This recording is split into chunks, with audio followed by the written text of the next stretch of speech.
Good morning. Health officials in Pingdong County have ordered Dingxing Oil and Fat to recall 21 of its edible oil-based products that use adulterated ingredients. According to health officials, all of the products ordered recalled contained adulterated oils supplied by Changchi Foodstuffs Factory, the company at the center of an ongoing edible oil scandal. The products were sold under the brand name of Weichuan Foods, a subsidiary of the Dingxing Group. All Weichuan products edible oils are produced by Dingxing Unit in Pingdong County.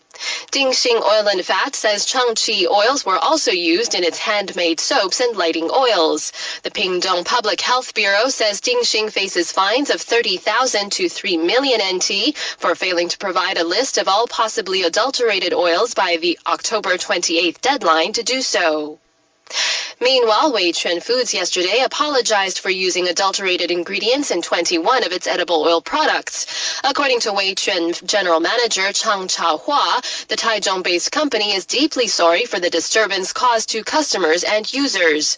Speaking to reporters, Chang said once Weichuan found out that Dingxing Oil and Fat used Changchi oils, it set out to confirming the safety of its products.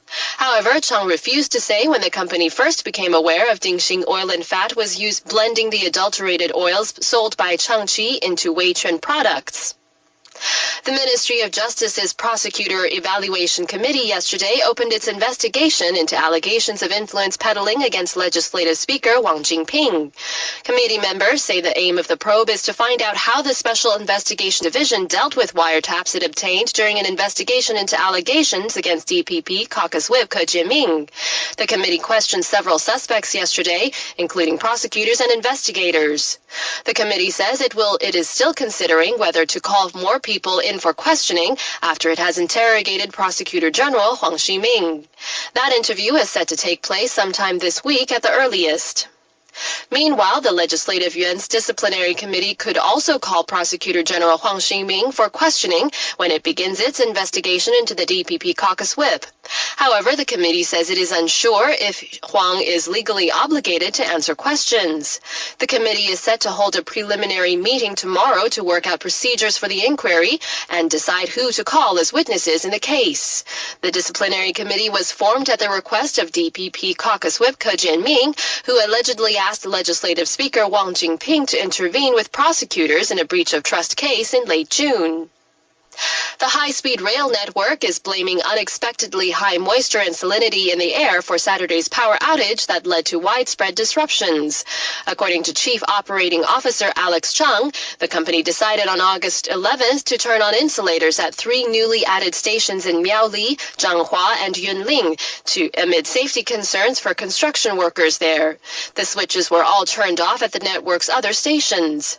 The network says the salty air and high humidity in Yunling's transformer station damaged the insulators, and sudden electric discharges interrupted power supplies.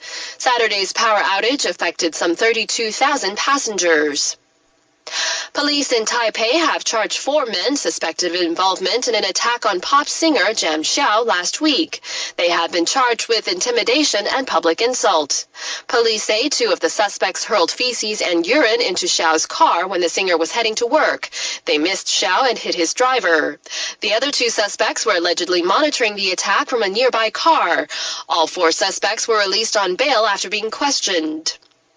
Former Vice President Vincent Xiao is heading a delegation of Taiwan business leaders to a 2-day entrepreneur summit meeting in the Chinese city of Nanjing. Xiao is leading the delegation in his capacity as the honorary chairman of the Cross-Strait Common Market Foundation. He held talks with the head of Beijing's China Center for International Economic Exchanges and former Vice Premier Zheng Peiyan late yesterday. Xiao is slated to meet with Yu Zhenshen, the chairman of China's People's Political Consultative Conference, and Zhang Jijun, chief of China's Taiwan Affairs Office, today. The Interior Ministry says the National Immigration Agency plans to revert to the use of fraud-proof paper alien resident certificates by the end of this month. According to officials, the move is aimed at saving money and increasing efficiency. Paper ARCs were phased out 4 years ago and replaced with plastic IC cards. However, the ministry officials say the new fraud-proof paper ARCs will keep costs down as they only cost 6 NT to produce compared to the plastic IC cards currently in use that cost 100 NT to manufacture. Officials say the move will save some 10 million NT. And finally, Coast Guard personnel say one of two beached rough-toothed dolphins found in Taichung this past weekend has been handed over to a research institution for treatment. The two dolphins, one male and one female, were found on a beach near Songbo Harbor in Taichung's Dajia district. The large female dolphin was found Saturday with injuries which did not appear to be life-threatening. That dolphin has been given to the National Cheng Kung University's Marine Biology and Cetacean Research Center. However, the other dolphin was dead when Coast Guard personnel found it on the beach early yesterday morning. And now looking at the weather across Taiwan, according to the Central Weather Bureau, we can expect mostly cloudy skies and occasional rain in the north with a high of 25 in Taipei, and partly cloudy skies in the center and south with a high of 29 in Taichung and a high of 28 in the Kaohsiung area.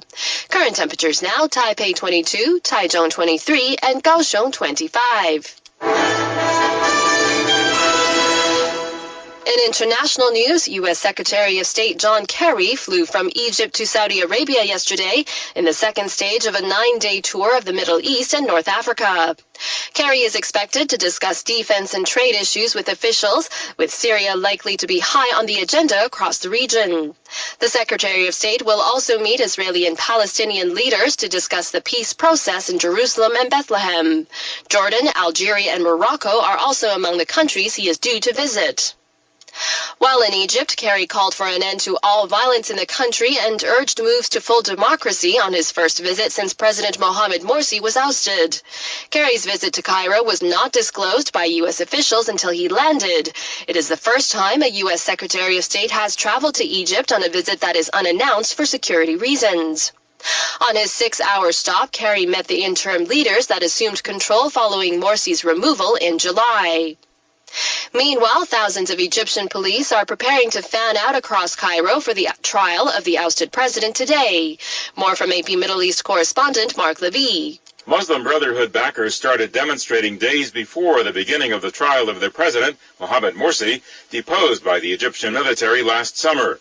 Morsi has been held in a secret location ever since. He's charged with complicity in the death of demonstrators against his year-long rule that ended with a military coup. The military-backed government has cracked down hard on the Brotherhood's leaders, putting most behind bars with backing from the people. But the Brotherhood is not finished. It's calling for protests during the trial. About 20,000 Egyptian police are deploying to keep order. I'm Mark Levy. Earlier in the country, Egyptian authorities yesterday moved the former president's trial to a new location at another end of the capital. The move is aimed at thwarting the mass rallies planned by the Muslim Brotherhood. Experts working in Syria and in the many refugee camps are reporting a growing number of preventable deaths from hunger after 2.5 years of war. The World Food Program is trying to provide sustenance to more than 3 million Syrians, finally gaining access to Aleppo in mid-October. On the 15th of October, WFP managed to get 12 trucks into Aleppo city for the first time since August, carrying 8,200 family food rations, enough to feed 41,000 people for 1 month. 12 more trucks carrying enough food for 60,000 people arrived in Aleppo over the last 10 days. 14 more trucks are now en route to Aleppo. That was a representative for the World Food Program. Russia and Japan agreed to boost security cooperation in the Asia-Pacific region as the two countries' defense and foreign ministers held their first joint meeting. Anya Ardeyeva reports from Moscow. As both Russia and Japan watch their giant neighbors China growing influence, the two states are trying to move on beyond their differences to build ties. Japanese Foreign Minister Fumio Kishida and Defense Minister Itsunori Onodera and their Russian counterparts Sergei Lavrov and Sergei Shoigu met in Tokyo on Saturday. The foreign ministers of both countries said the meeting helped build trust, with Japanese foreign ministers saying that boosting cooperation in the field of security means that bilateral ties are improving. He added that the talks would eventually have a positive impact on the negotiations to sign a peace treaty. The two sides agreed to hold naval exercises to combat terrorism and piracy and to establish a defense consultation network. Sergei Lavrov said Russia invited the Japanese ministers to Moscow for more talks next year. For ICRT News in Moscow, I am Anya Ardeyeva. An Israeli drone has come down in the northern Gaza Strip, with Israel denying Palestinian reports that it was shot down. The armed wing of Hamas, which controls the Gaza Strip, claimed it had shot down and seized the Midi drone. But the Israel Defense Forces say the crash was the result of a technical fault, and the matter was being investigated. Israel is among the world's biggest manufacturers of drones. Gunmen in northeastern Nigeria have killed more than 30 people in an attack on a wedding convoy. It happened on a notoriously dangerous stretch of road in Borno State. The groom was reportedly amongst the victims, while the fate of the bride and the family members are unknown. The Islamist militant group Boko Haram has carried out frequent attacks in the area, despite a state of emergency declared in northeast Nigeria in May. Thousands of additional troops have been sent there to fight Boko Haram, which has been fighting to create an Islamist state since 2009. Dozens of people are missing after a boat carrying refugees from ethnic conflict in western Myanmar sank in the Bay of Bengal. About 70,000 Muslims from the Rohingya minority, including women and children, were aboard. They are thought to have left a camp around the Rakhine state capital. The boat was thought to be bound for Malaysia, where thousands of Rohingyas have sought sanctuary since violent clashes with Buddhists erupted last year. At least 6 people have died as an overcrowded ferry sank near the tourist resort of Pattaya in eastern Thailand. Police say 15 people were seriously injured, while the rest of the passengers were rescued. The double-decker ferry sank after reportedly running into engine trouble yesterday morning. Witnesses say there were neither enough tubes nor life vests on the ferry. Some of those who could not swim had to cling onto coolers or ice containers until rescuers came. Authorities say they will speak with the ferry captain to ascertain the cause of the accident. 2 French journalists have been kidnapped and killed in northern Mali. President François Hollande has condemned the murders as despicable. Kate Moody reports from Paris. A reporter and sound technician for Radio France Internationale were interviewing a Tuareg leader in the northern city of Kidal when they were abducted by armed men on Saturday afternoon. The bodies of 57-year-old Ghislaine Dupont and 55-year-old Claude Véron were found a few kilometers away. They had both worked at RFI since the 1980s and were on their second tour of Mali this year. RFI said it was devastated by the loss and vowed it would continue covering the situation in Mali. The killings come just days after 4 French hostages were released by al-Qaeda-linked gunmen in Niger. They'd been held for over 3 years. Islamists in northern Africa have increased threats against French citizens since France led an international intervention against Islamist fighters in Mali this January. That was Kate Moody.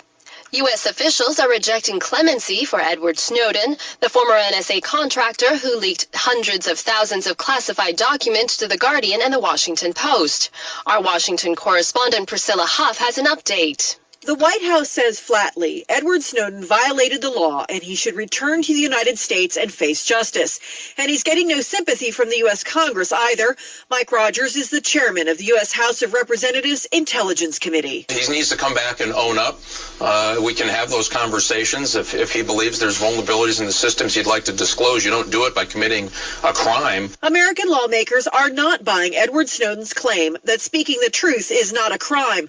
The chair of the U.S. Senate's Intelligence Committee says he could have easily come and spoken to them, but that didn't happen, and now they feel Edward Snowden has done an enormous disservice to the United States.